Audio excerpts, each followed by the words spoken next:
Salt Signal podcast for the last week of November, aka the first week of December 2016. I hope everybody had a great Thanksgiving and that whatever it was that you wanted out of Thanksgiving, that you got it, whether it was time with family and friends or just a nice day off or an extra day of overtime, whatever works for you. Let's get right into it. You know, it seems to me that what I'm seeing on television a lot is some newly remastered versions of old films and Christmas specials, and it kind of made me want to talk about that whole idea of remastering. The first question that popped into my mind, because somebody else asked me this, is how can you take a Christmas special like Frosty the Snowman or How the Grinch Stole Christmas and remaster it in high definition? After all, it was designed when televisions were very commonly 13 to 17 inches in diagonal measurement and black and white. Well, the answer is actually pretty simple. Up until the mid to late 1990s, most solid quality television shows were produced on film. And in fact, until let's just say about the early 1980s, almost all television shows were produced on film.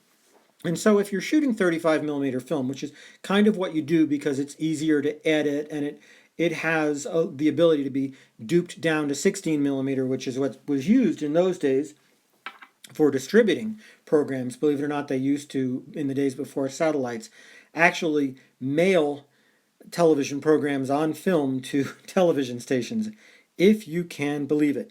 Anyway, so if you've got this 35 millimeter master and it's in relatively good shape, then it's actually a fairly simple matter to go ahead and master it into high definition by rescanning the film. And then all you have to do is clean up anything that's happened over the years, any scratches or aging or fading that has happened. And in the computer, that's relatively easy to do compared to the way that it used to be done chemically.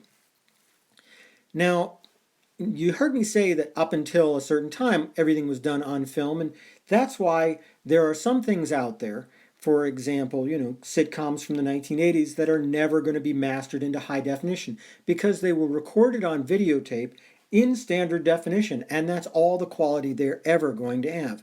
If you shoot something in 35 millimeter and master it into standard definition, you're leaving a lot of quality behind. And that quality can be regained as soon as you master into high definition. Now, in the early 2000s, you saw some people were still shooting on film. Some people were shooting in high definition with filters that made it look like film, and some people were shooting in standard definition with filters that look like film. And that's why, in some cases, like Friends and Seinfeld, you get these beautiful high definition remasters because they were shot on film and edited on video. And yet, there are other programs like Law and Order, which were shot on film and then later they were shot on videotape to make it look like film. And we will never see high definition versions of those missing years, unfortunately. So that's a long story about that particular part of the thing, which I kind of wanted to talk about. But I also want to talk about the argument about original aspect ratio. When they remastered How the Grinch Stole Christmas, it's still the relatively square old school television ratio with black bars on the left and right. When they remastered Frosty the Snowman, they stretched it somewhat. And you really can't tell because Frosty's kind of plump anyway. But it brings up the question, well, what about the artistic intent of the person who was making the original Frosty cartoon? Is that person going to be incensed or upset, or are they even still around, by changing the way that his work is displayed?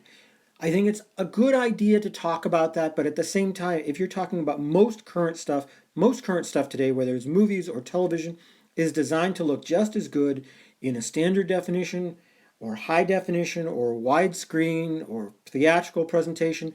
When they shoot these things, they know what it's going to look like in all of these formats, and they design it so it looks as good as possible in any of them. So the argument about original aspect ratio has largely faded away in the last several years because the truth is it just doesn't make a difference. I was, however, surprised to see that Frosty got stretched, and I did notice. It was something that I did actually notice. Not that I'm a huge Frosty fan. I'm not like this Frosty super fan who's going to go to some bizarre Frosty convention and complain and hold on to my VHS copy of Frosty forever because of it. It's just, I don't know, it didn't really work for me. Anyway, I've gone a little bit over on time and I've been talking way too fast because I've had way too much coffee today, folks. If you want to talk some more about this, leave a comment under the video or on a Solid Signal blog or on Facebook or whatever, and we'll talk some more about the process and how mastering things into high definition may or may not change the original artist's intent. Whatever works for you, I'd love to hear your feedback on the subject. In the meantime, as I said, I've run a bit long, so I'll leave it here. Have a great week.